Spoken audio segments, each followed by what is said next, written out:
Right now on Secrets of Bluegrass Chefs, we're setting a course for Harrodsburg, and every course on the menu is made with good old Kentucky beef.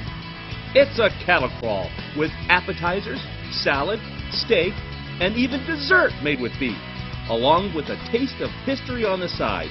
4 locations, 4 dishes, and all the secrets to making them yourself.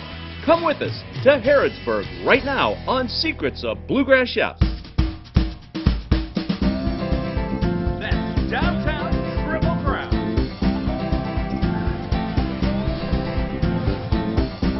Oh.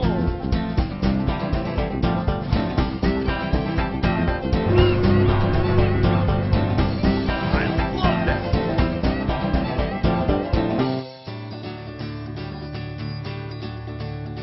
Hello and welcome to Secrets of Bluegrass Chefs. I'm Tim Laird with the show that takes you out to eat at your favorite Kentucky restaurants. We're on the road in Harrodsburg on a cattle crawl where the menu is all about beef. Because you know, it's what's for dinner. We'll stop at 4 different restaurants, each featuring its own style of cuisine, and each with its own story to tell. We'll drop into the old bus station in downtown where Kentucky soldiers once ate and waited to head off to war. We'll go inside the Kentucky Fudge Company, which used to be Harrodsburg's local pharmacy back in the 1800s. As it sat in 1865, it sits pretty much today. We'll get a taste of country music history at Eddie Montgomery's Steakhouse, where the atmosphere is as lively as the food. We are non-stop until 1:30 on Friday and Saturday night. And for dessert, we'll breeze through Shaker Village of Pleasant Hill, where what's old is new again. That goes both for the buildings and the food. This is a very simple dessert to make, and it's just delicious. But our first stop is in downtown at what used to be known as Deadman's Pharmacy. Nowadays, it's a favorite spot for breakfast, lunch, dinner, and incredible sweets in a building that really takes you back in time. It was finished in 1865, just after the Civil War.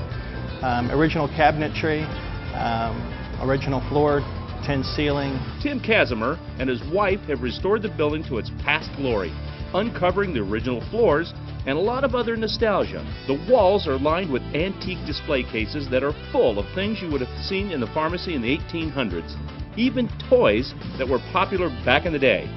But the big draw here now is the food. One thing led to another, and before you know it, we had a whole menu of stuff in 15-hour days. But it has been good. It's been a labor of love. We do enjoy it here. We're just going to put... Nikki Durham is one of those responsible for cooking those tasty treats, like these spicy stuffed mozzarella meatballs. And just for us, she's revealing the secrets so you can make them yourself. We're going to start with about a pound of lean ground beef. We're going to put an egg. And then, as another binder, breadcrumbs seasoned with herbs and garlic that are made in-house. This is grated Parmesan cheese, about a half a cup of that, 1/4 cup milk. Then we have 2 tablespoons of minced garlic, 1 tablespoon of Worcestershire sauce. Then I'm going to measure out a tablespoon of yellow mustard, a teaspoon of Tabasco sauce. And then kosher salt, garlic salt, and black pepper for seasoning. And then also some minced onions. And then I'm going to mix it up. She rolls them into balls, and then here's the secret. Then I'm going to make a spot in the middle. We're going to take cubes of mozzarella cheese and stick it in there. And then cover it completely up. The meatballs go onto a baking sheet lined with parchment paper, and then into the oven. We put them in the oven for about 30 to 35 minutes at 350. When they come out, the meat is cooked through, and the cheese inside is a nice gooey surprise. She builds a pyramid on a plate and adds a sidecar of marinara sauce and some of her homegrown basil. And that's it. A fantastic appetizer at the Kentucky Fudge Company. Thanks, Nikki.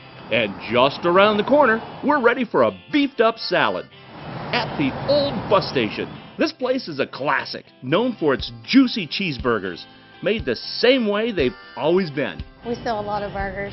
I kept the tradition that he started of the fresh ground beef and hand patty burgers every day, and toasting the buns, and added a few things of my own. Laura Hill took over the old bus station around the year 2000. The only thing different now is that the buses no longer come. The bus quit coming in '91, and the gentleman who owned it, he actually still lives right out back. There's certainly a lot of history packed into this little place, from the furniture to the memories. Well, this is the original counter and stools. I still hear stories from a lot of men who come in and tell me about how they left here to go to the war, or they came home from the war. Nowadays, you'll find a few new offerings on the menu, like this beef brisket salad with blue cheese vinaigrette. It's not your typical creamy, thick blue cheese dressing. I use 3/4 cup of olive oil and 3 tablespoons of red wine vinegar. Then I'm going to add some minced garlic, salt and pepper, fresh lemon juice, and then my blue cheese crumbles, and whisk that all together. It's going to be much better after it sits in the refrigerator for a while. Laura makes her brisket in the oven with spices and a secret ingredient. I rub this down real good with some pepper, salt, garlic, and then I added a beer. I used the Kentucky Ale beer, mixed that with a little Worcestershire and balsamic vinaigrette, poured that in there and let it bake about 3 hours, and it comes out great.